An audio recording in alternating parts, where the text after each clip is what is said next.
यस कार्यक्रमको मुख्य प्रायोजक सर्वप्रथम 53 ग्रेड प्रमाणित मारुति सिमेन्ट हामी बनाउँदैछौं नेपाललाई। यस कार्यक्रमका साथमा सुरक्षित शुभ साइटको सुरुवात गरौँ। अजोड इन्स्योरेन्स, हरेक कदमको सहयात्री।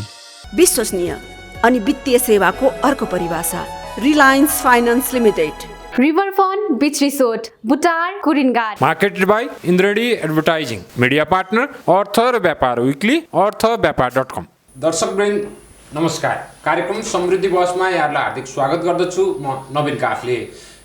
पुँजी बजारलाई विशेष गरी अर्थतन्त्रको ऐनाको रूपमा परिभाषित गर्ने प्रचलन रहेको छ। तर नेपालको सन्दर्भमा नेपालको पुँजी बजार एकातिर र मुलुकको अर्थतन्त्र अर्कै दिशामा अगाडि बढ्ने गरेका उदाहरण पनि विगतमा प्रशस्त देखियो। अर्कोतिर नेपालको सन्दर्भमा कुरा गर्ने हो भने हाम्रो राजनीतिक तहले नेपालको पुँजी बजारलाई हेर्ने दृष्टिकोण र हाम्रो सरकारी निकाय र विशेष गरी नेपाल राष्ट्र ब्याङ्क, अर्थ मन्त्रालय र सरकारी अन्य निकायहरूका नीति नियम र उनीहरूको दृष्टिकोणका कारण पनि नेपालको पुँजी बजारले यथोचित मात्रामा विकास गर्न नसकेको विश्लेषण नेपालको पुँजी बजारमा कार्यरत लगानीकर्ताहरू गर्दछन्।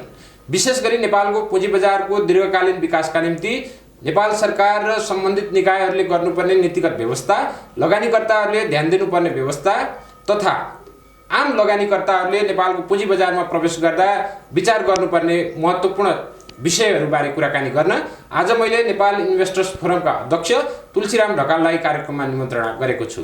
आउनुहोस् आजका मेरा अतिथि ढकाललाई कार्यक्रममा स्वागत गरौँ। ढकालजी, कार्यक्रममा यहाँलाई स्वागत। नमस्कार।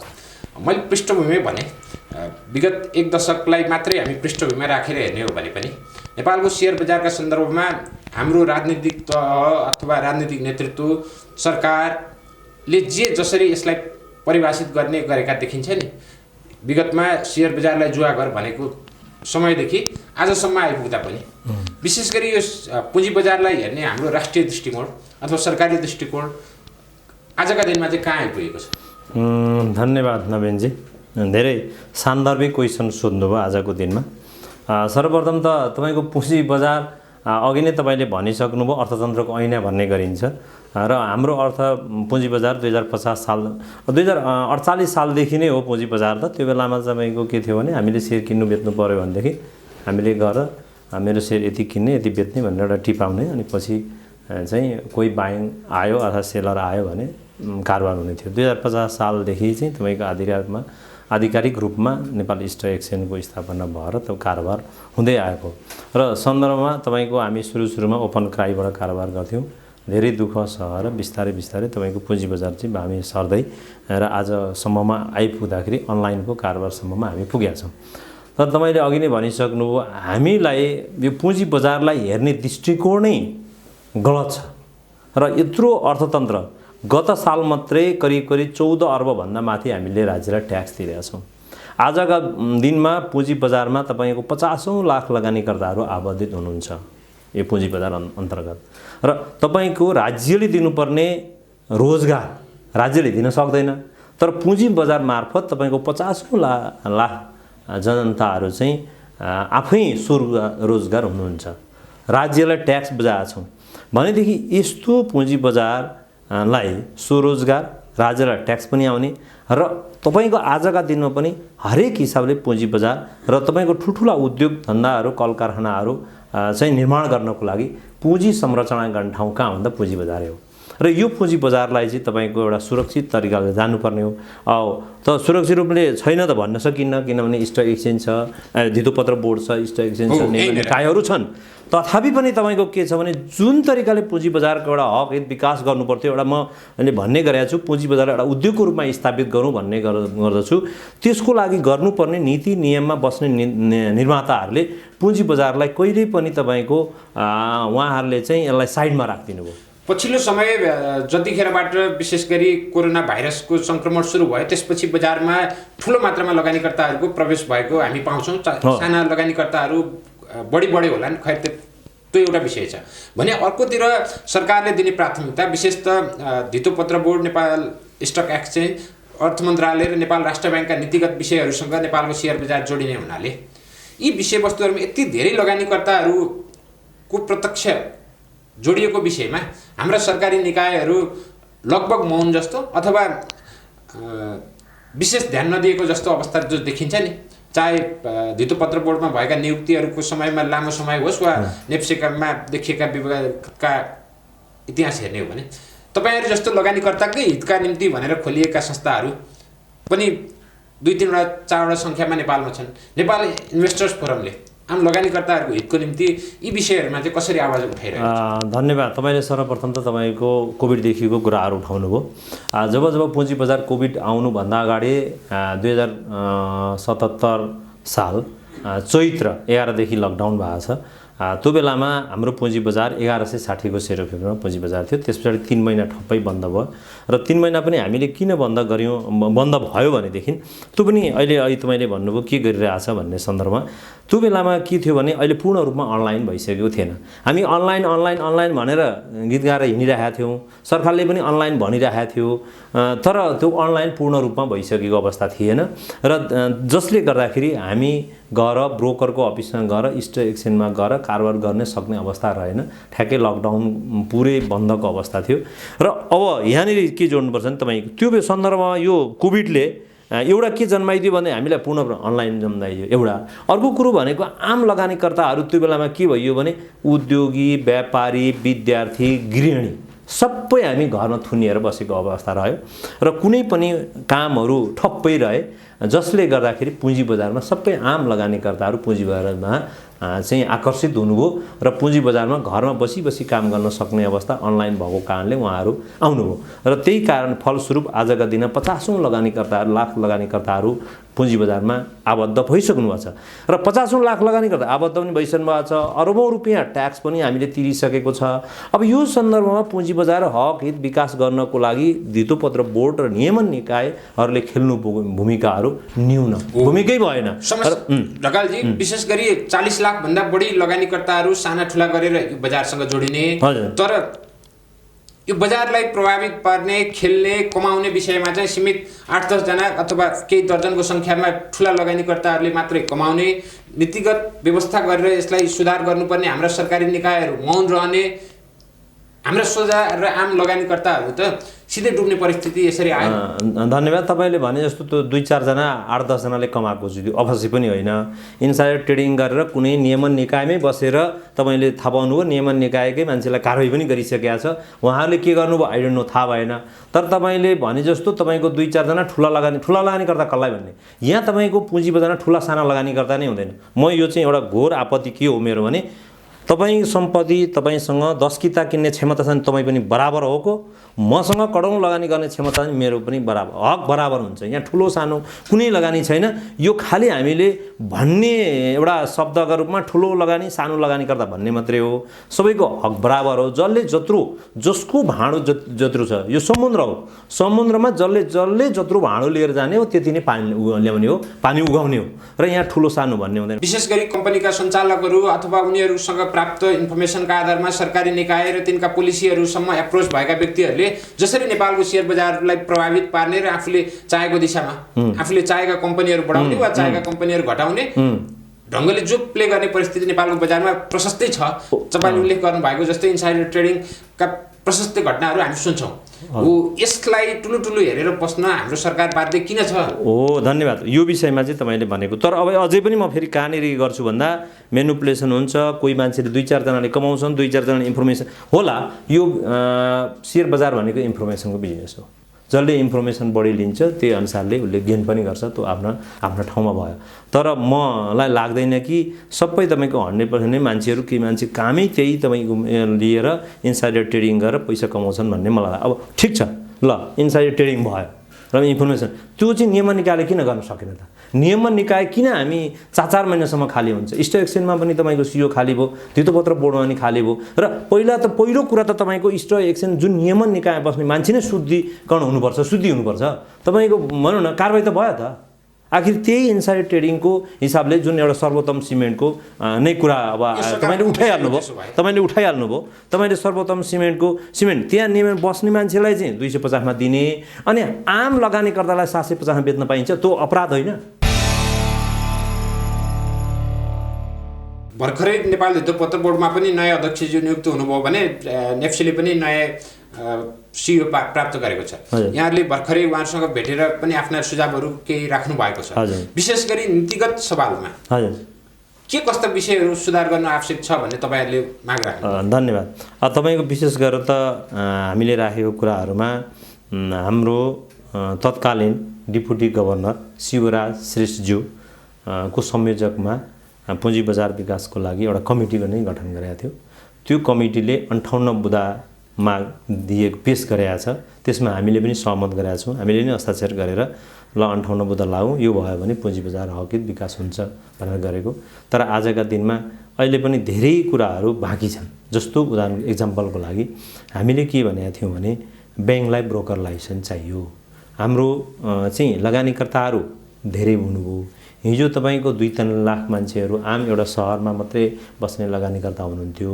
आज चाहिँ दूर दराजमा नेपाल अधिराज्यका कुना कुनामा बसेर छरिएर लगानीकर्ताहरू पनि लगानी आबद्ध भइसक्नु भएको छ। त्यो भइसकेपछि उहाँहरूलाई सेयर किन्न बेच्न र उहाँले लगानी गरेको प्रतिफल लिनलाई लागि पनि तपाईँको के गर्नुपर्ने ब्रोकर सङ्ख्या बढाउनु पर्यो।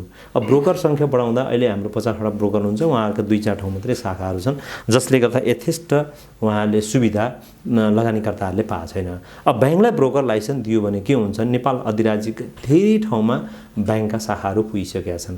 ब्याङ्कमा त्यहाँ जाने बित्तिकै दूर दराजमा बसेका लगानीकर्ताहरू लाभान्वित हुनुहुन्छ र पुँजी बजारको एउटा विकास हुन्छ र त्यहाँ तपाईँको ब्याङ्कमा डिपोजिट गर्ने लगानीकर्ताहरू केही पुँजी बजारमा लगानी गर्नुहुन्छ। अब ब्याङ्कले पनि एउटा के हुन्छ नि हरेक टार्गेटले दिएको हुन्छ, तपाईँले यति प्रफिट गर्नुहोस् यो गर्नुहोस् भनेर टार्गेट हरेक ब्रान्चलाई दिएको छ भनेपछि त्यहाँको हरेक ब्रान्चका बिएमदेखि लिएर कर्मचारीहरूले एउटा मार्केटिङ पनि गर्नुहुन्छ, पुँजी बजार यस्तो भनेर एउटा प्रशिक्षण पनि हुन्छ भन्ने हिसाबमा हामीले ब्याङ्कलाई ब्रोकर लाइसेन्स चाहियो भनेर हामीले मेन माग थियो। र अर्को कुरा भनेको के हो भन्दा एनआरएन आज मलाई चाहिँ अब म जोड्दै उहाँ एनआरएनलाई हामीले चाहिँ भित्र्याउने भनेर त भनियो, तर नीतिगत कुराहरूमा उहाँहरूले पैसा ल्याउने तर लानलाई समस्या, यी धेरै कुराहरू नीतिगत समस्या लगायतका धेरै कुराहरू तपाईँको इन्साइडर ट्रेडिङका कुराहरू, यी धेरै कुराहरू यावत बाँकी छन्। 1 नम्बर 1 त उहाँलाई हामीले ती 58 बुँदामा रहेका मागहरू अविलम्ब उहाँले अगाडि बढाउनुहुनेछ भन्ने एउटा कुरा हो। र अर्को कुरा भनेको के हो भने हामीले तिर्ने ब्रोकर कमिसन अति नै महँगो भयो। हिजो 2-3 करोडको कारोबार हुन्थ्यो, आज 22औं अर्बको कारोबार भइसकेको छ। हिजो म्यानुअल काम गर्नु पर्थ्यो, स्टाफ जानु पर्थ्यो, आज अनलाइन काम हुन्छ भनेपछि अब अवश्य पनि लागत त घट्ने भयो र कारोबार पनि बढ्ने भयो। भइसकेपछि लागत बढ्ने घट्ने कारोबार पनि बढ्ने भइसकेपछि त्यसमा पनि के हामीले तिर्ने ब्रोकर कमिसन बढी छ, महँगो छ, पारदर्शी रूपमा बनाइयोस्। ढकालजी, विशेष गरी नेपाल राष्ट्र ब्याङ्कले गर्ने नीतिगत व्यवस्था अथवा मौद्रिक नीति मार्फत गर्ने व्यवस्था हुन् वा अन्य निर्देशनात्मक व्यवस्थाहरूले प्रत्यक्ष रूपमा नेपालको शेयर बजार प्रभावित हुने परिस्थिति छ भने अर्कोतिर गभर्नर साहबले पटक पटक भन्नुभएको छ नेपालको शेयर बजारसँग राष्ट्र ब्याङ्कले प्रत्यक्ष कुनै विषय हेर्दैन, त्यसलाई हेर्ने भनेको नेपाल धितोपत्र बोर्डले हो, हामी त्यसमा प्रत्यक्ष जोडिएका छैनौँ भनेर उहाँले भनेको पनि हामी सुन्छौँ। तर लगानीकर्ताहरूले गभर्नरलाई एक किसिमले शत्रुका रूपमा प्रतिबिम्बित गर्ने यो परिस्थिति नेपालमा जसरी निर्माण भइराखेको छ नि विगत केही महिनादेखि। धन्यवाद। यसको पछाडि के कारण? धन्यवाद। अब यो विशेष गरेर तपाईँले भनिहाल्नुभयो, अहिलेको पुँजी बजार साँच्चै भने पेनी कहाँबाट छ भने राष्ट्र ब्याङ्कको नीतिले नै हो, यसमा दुई मात्रै छैन। किनभने 2064 सालदेखि पुँजी बजारमा चाहिँ पैसा ब्याङ्क वित्तीय संस्थाको गएको देखिन्छ मार्जिन लेन्डिङ मार्फत र अनि तपाईँको अहिले गएर जुन मौद्रिक नीति मार्फत हामीले लगानी गरेको अब सार्वजनिक पनि भइसकेका कुराहरू अब अरबौं 2 अर्बसम्म पनि चाहिँ लोन लिएको भन्ने कुरो पनि आइसकेको छ। अब 2 अर्ब लोन लिएको जो ऋणी छ, अरबौं लोन लिएको ऋणी छ, त्यसलाई राष्ट्र ब्याङ्कले एकैचोटि त 12 करोडमा झार भन्दा कसरी झार्ने? नम्बर 1 त्यहाँ छ। अनि अर्को कुरा के छ भने फेरि त्यसमा पनि अर्को के भने 12 करोड एउटा ब्याङ्कबाट भए त हुन्थ्यो नि, 4 एउटा ब्याङ्कबाट 4 करोड र 3टा ब्याङ्कबाट जम्मा 12 करोड रुपियाँ लिन मात्रै पाउने भनेर यो कहाँको न्याय हो?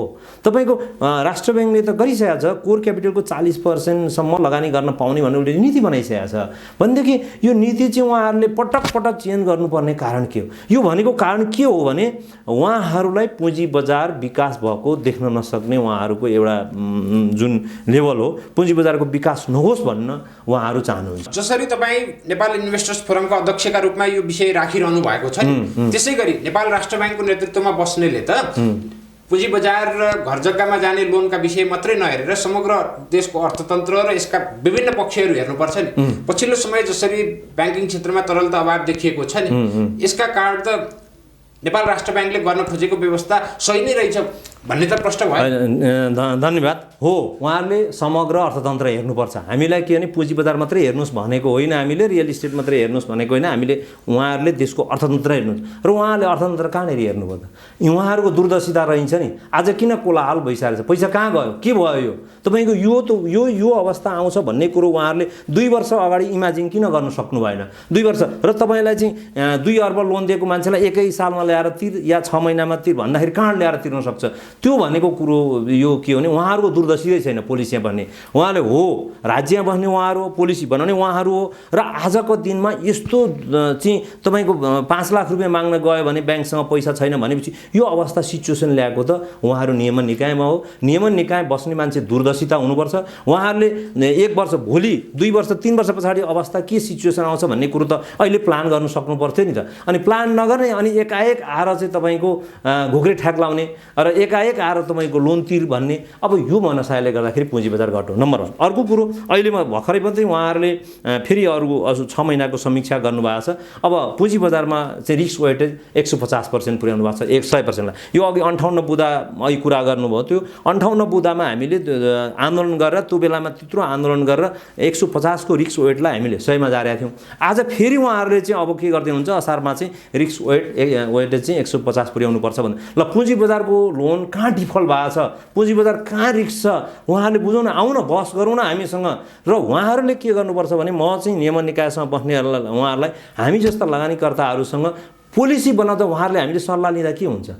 सल्लाह लिँदा त राम्रै हुन्थ्यो होला त, राज्यकै लागि हो नि। हामी पनि राज्यकै लागि गरिरहेको छौँ। राज्य नै पुँजी बजार विकास हो भने त तपाईँको ठुल्ठुला उद्योग धन्दा कल कारखाना पैसा जम्मा त्यहीँ हो त। 456 मेगावाटको चाहिँ आज तामाक कोसी कहाँको पैसाले बनाएको छ? यहीँ हाम्रो पैसाले जम्मा भएकै होइन। त्यो स्टक एक्सचेन्जमा आज विद्युत प्राधिकरण चाहिँ अब पब्लिकमा जान्छ, 31 अर्ब करिब 32 अर्बको आइपिओ आउँदैछ। त्यो पैसा निर्माण हुन्छ, त्यो पैसा कहाँ जान्छ भन्दा यही देश विकासको लागि ट्रान्समिसन पुँजी के अरे हाइड्रो विकासकै डेभलपको लागि जान्छ। त्यो पैसा कहाँबाट आउँछ? त्यो पुँजी निर्माण गर्ने ठाउँ पुँजी बजारलाई किन निम उठिन्छ, नियमन निकाय बस्ने हामीले बुझ्न सकेको छैन।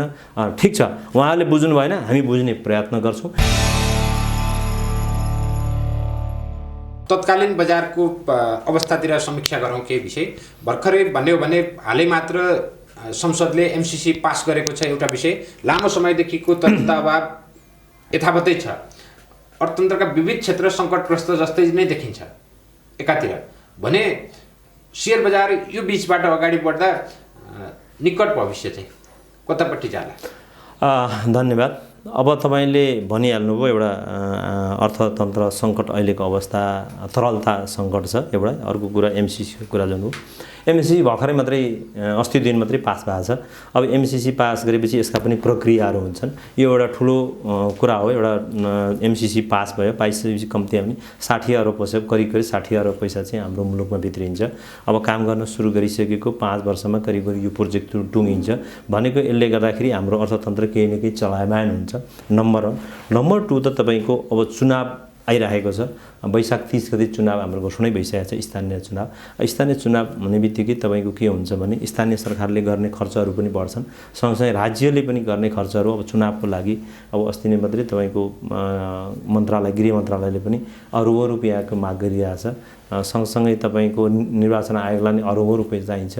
त्यो पैसा नै हुने भयो। सँगसँगै उम्मेदवारहरूले गर्ने खर्च, यसले जसले गर्दाखेरि आर्थिक एक्टिभिटिजहरू जो बढ्ने भयो, यसले बिस्तारै बिस्तारै तपाईँको के हुन्छ भने अहिलेको असहज यो जुन तरलता छ, त्यो तरलता चाहिँ सहज, मलाई लाग्छ चैतदेखि तरलता सहज हुँदै आउँछ, जसले गर्दाखेरि पुँजी बजार बढ्छ। पुँजी बजार अहिले एकदमै बटम लाइन हो।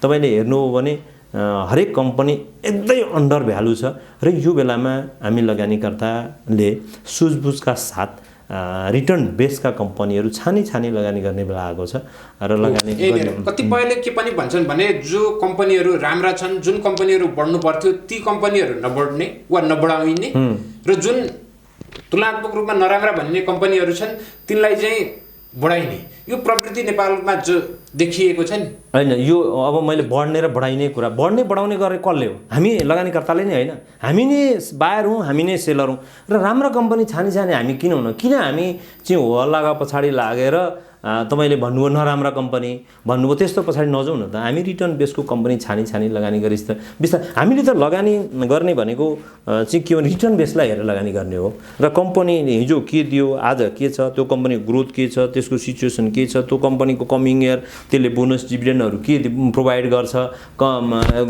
गत साल के दिएको थियो त्यसका अघि पनि सञ्चालकहरू कुरा जोड्नुभयो त्यसका सञ्चालकहरू कस्ता छन् कम्पनीको फ्युचर त्यो सबै हेरेर लगानी गरौँ त्यो लगानी गर्ने कम्पनी कहिले पनि शेयर बजारमा डुबिँदैन हेर्नुहोस् ढकालजी एकजना लगानीकर्ताका रूपमा तपाईँ लामो समयदेखि कार्यरत हुनुहुन्छ लगानी गर्ने तपाईँका आफ्नै सूत्रहरू पनि होलान् कतिपय दर्शकहरू जो भर्खर शेयर बजारमा प्रवेश गरिरहनु भएको छ अथवा नयाँ हुनुहुन्छ अथवा तपाईँसँग के अनुभवहरू सिक्न चाहनुहुन्छ विशेष गरी लगानीका सन्दर्भमा तपाईँको सूत्र चाहिँ के हो धन्यवाद विशेष गरेर त लगानी गर्नुभन्दा अगाडि मैले अघि पनि जाहेर गरेको चाहिँ शेयर शिक्षा चाहिँ लिनु जरुरी छ शेयर शिक्षा शेयर सम्बन्धी ज्ञान लिएर छिर्नै पर्छ एउटा नम्बर 1 नम्बर 2 भनेको बैंक वित्तीय संस्थाहरूको तपाईले को अवस्था चाहिँ के छ भन्दाखेरि हरेक बैंक वित्तीय संस्थाहरूको वेबसाइटमा राखेको हुन्छ वित्तीय विवरणहरू हुन्छ वित्तीय विवरणमा 3 महिना प्रकाशन हुन्छ यो बुझ्नु चाहिँ जरुरी छ सँगसँगै आफूभन्दा सिनियर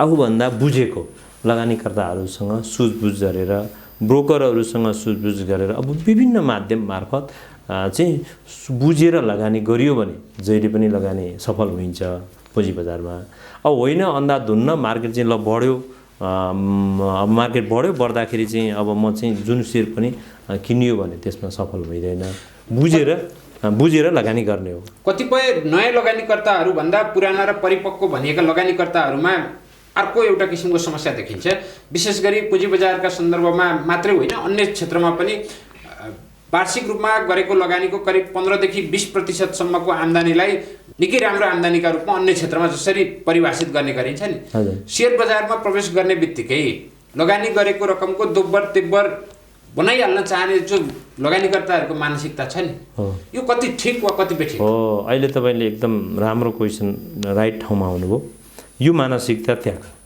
लगानी पुँजी बजारमा लगानी गर्ने बित्तिकै दब्बर तेब्बर चौबर हुन्छ भन्ने यस्तो मानसिकताबाट हामी यो मानसिकताबाट ग्रसित छौँ भने हामी यसलाई त्याग्नुपर्छ र पुँजी बजारमा आज लगानी गरेर म भोलि नै कमाउँछु म अरबपति हुन्छु भनेर छिरिन्छ भने त्यो मानसिकता नि त्यागौँ पुँजी बजार भनेको के हो भने लगानी हो लगानी गर्ने के हो भने त्यो कम्पनीको स्टेट कम्पनीको अवस्था फ्युचर त्यसले दिने रिटर्नलाई हेरेर हामीले लगानी गरियो हामीले कम्पनीलाई हेर्ने रिटर्नलाई हेरेर लगानी गरियो भने त्यो पीडा कहिले पनि हुँदैन तपाईले भने जस्तो 15-20% 30% कति रिटर्न हुन्छ आइरहन्छ अब होइन म चाहिँ तपाईको मालामाल रातारात धनी हुन्छु पुँजी बजारमा लागेपछि चाहिँ म डबल हुन्छु भनेर जुन मानसिकतालाई आइन्छ त्यो राम्रो होइन त्यसले गर्दाखेरि पुँजी बजार दुखित चिन्तित पनि हुन्छ र गुमाउँछ पनि उसले र पुँजी बजारमा 2-3 तरिका हुन्छन् एउटा लङ टर्म लगानी हुन्छ एउटा सर्ट टर्म ट्रेडिङको हुन्छ अब सर्ट टर्म ट्रेडिङ भनेको मान्छेले चाहिँ के आज किन्ने 2-4 दिन पछाडी 50 रुपैयाँ आफूलाई कति नाफा आउँछ त्यो नाफा भएपछि बुक गर्ने एउटा तरिका भयो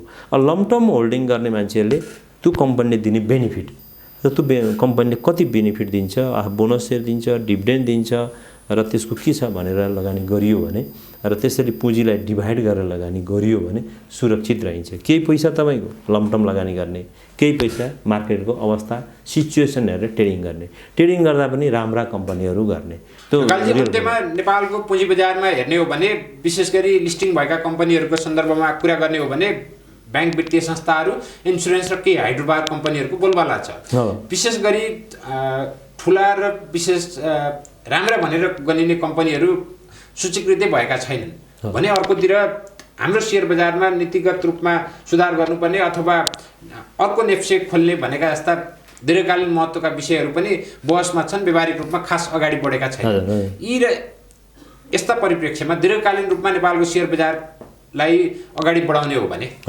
हामीले गर्नुपर्ने व्यवस्था के हो धन्यवाद अब यसको लागि तपाईले अघि नै भन्नुभयो रिल्स त्यही भएर हामीले हाम्रो मागै के हो भने यहाँ सीमित कम्पनीहरू मात्रै लिस्टिङ भए वित्तीय बैंक वित्तीय संस्थाहरू, होटेल 2-4 तपाईँको हाइड्रो पावरहरू भए, रियल इस्टेट कम्पनीहरू, राम्रा कम्पनीहरू बाहिर छाया परि बसिरहेका छन्। उनीहरूले तपाईँको यहाँ लिस्टिङ भएको हाम्रो कम्पनीले 15-20% डिभिडेन्ड दिएको छ। 15-20% डिभिडेन्ड बैंक वित्तीय संस्थाले दिँदा राष्ट्र बैंकलाई एकदम पीडा उडा भएको छ। तर तपाईँको 100% डिभिडेन्ड दिने कम्पनी बाहिर छन्। हो, त्यो 100% डिभिडेन्ड दिने कम्पनीहरूलाई ल्याउनलाई त राज्यले पहल गर्नु पर्यो, राज्यले पोलिसी बनाइदिनु पर्यो। अब त्यही अनुसार तपाईँको चाहिँ उहाँहरूले सेवा सुविधा दिनु पर्यो, उसलाई आउनलाई इन्करेज गर्नु पर्यो। हुनसक्छ उसलाई ट्याक्समा छुट दिने कि या के दिने, त्यो तपाईँको उसलाई बुक बिल्डिङ। अब त्यही भएर तपाईँको के भयो भने बिचमा रियल इस्टेट ल्याउने भनेको बुक बिल्डिङ मार्फत सेयर ल्याउने भनेर भनियो। तर तपाईँको बुक बिल्डिङ अब सर्वोत्तम सिमेन्टको तपाईँले थाहा पाइहाल्नुभयो, गर्भमै तुहाउने काम गरियो। र अबका दिनमा आइन्दामा हो ती कम्पनीहरू बुक बिल्डिङ आउनुपर्छ, किनभने जायज मूल्यमा है। मैले फेरि तपाईँको एउटाले चाहिँ 250 पाउने, हामीले 750 हामी तिर्दैनौँ। उसको नेटवर्कको आधारमा, जायजको आधारमा उसले राज्यलाई चाहिँ बुक बिल्डिङ मार्फत अर्थात् तपाईँको नेटवर्कको आधारमा प्रिमियमको माध्यमबाट तपाईँको पब्लिकमा छिराउने दायित्व कसको भन्दा नियमन निकाय गभर्मेन्टको। र अहिलेको अध्यक्षज्यूको पनि उहाँको ध्यान आकर्षण हामी यो गराउँछौँ। र च्यालेन्जको विषय पनि यही हो। र धेरै कम्पनीहरू ल्याएर डिस्टेल गराउनु, रियल इस्टेट कम्पनीहरू ल्याउनु छ। र अर्को कुरा भनेको जुन स्टक एक्सचेन्जको कुरा उठाउनु भयो, हो हाम्रो माग अहिले यो एउटा स्टक एक्सचेन्जले मात्रै हामीलाई सुविधा दिन सकेन। हामीले जुन किसिमको सेवा सुविधा पाउनुपर्ने यो स्टक एक्सचेन्जबाट पाइएन। र नयाँ स्टक एक्सचेन्ज चाहिन्छ। नयाँ स्टक एक्सचेन्ज किन चाहिन्छ भने फेरि तपाईँलाई एउटा एक्जाम्पल, तपाईँको चाहिँ हिजोका दिनमा नेपालमा 3टा ब्याङ्कहरू थिए, सरकारी ब्याङ्कहरू। अनि पछि गएर 2042 सालमा नोबेल ब्याङ्कलाई दियो। नोबेल ब्याङ्कलाई प्राइभेट ब्याङ्कलाई किन लाइसेन्स दियो? अब लाइसेन्स दिएपछि त्यो बेला त 3टा ब्याङ्क छैन थियो, किन चाहियो भन्ने कुरा पनि त आएको थियो होला नि। र हुँदै हुँदै पछि प्राइभेट ब्याङ्क त्यो बेला हेर्नुभयो भने तपाईँले हिस्ट्री हेर्नुभयो भने ती ब्याङ्कहरूले दिन सक्ने क्षमता अर्थात् तिनीहरूले दिने सुविधा केही पनि थिएन। जब तपाईँको नयाँ ब्याङ्कहरू आए, प्रतिस्पर्धा भयो। प्रतिस्पर्धाले के भने हामीले ग्राहकले पनि सुविधा पाए र उनीहरू पनि बेनिफिट भए। उनीहरू पनि अहिले डिभिडेन्ड 20-25-30% डिभिडेन्ड बाँड्न सक्ने क्षमताका ती पुराना ब्याङ्कहरू पनि भए। र अहिले तपाईँको ब्याङ्क वित्तीय संस्थाले एउटा फड्को मारेको छ। त्यस्तै गरेर तपाईँको नयाँ स्टक एक्सचेन्ज जरुरी प्रतिस्पर्धी बनाउनु पर्यो, सेवाग्राहीले सेवा पाउनु पर्यो। त्यो भने अहिले भएको स्टक एक्सचेन्जले योभन्दा दोब्बर कमाउँछ भोलिका दिनमा, र दोब्बर सेवा सुविधा उसले दिन सक्छ। हो ढकालजी, यहीँनिर हामी अपेक्षा गरौँ विशेष गरी हाम्रो सरकार र सरकारी निकायहरूले पुँजी बजारको तत्कालीन र दीर्घकालीन विकासका निम्ति गर्नुपर्ने नीतिगत व्यवस्था र कतिपय प्रविधि मैत्री बनाउने विषयमा आगामी दिनमा थप नीतिगत व्यवस्था र व्यवहारिकमा लागू गर्दै जान सकुन्। यहाँहरू जस्ता लगानीकर्ताका सङ्घ संस्थाहरूले पनि नेपालको पुँजी बजारको दीर्घकालीन विकासका निम्ति नीतिगत सुधारका निम्ति गर्नुपर्ने पहलमा विशेष गरी आफ्नो समय र ध्यान दिन सक्नुहोस्। नेपालको पुँजी बजारको आगामी दिनको उज्जवल भविष्यको कामना गरौँ। यहाँको महत्त्वपूर्ण समय र विचार हामीलाई दिनुभयो, हार्दिक धन्यवाद। नमस्ते। नमस्कार, धन्यवाद।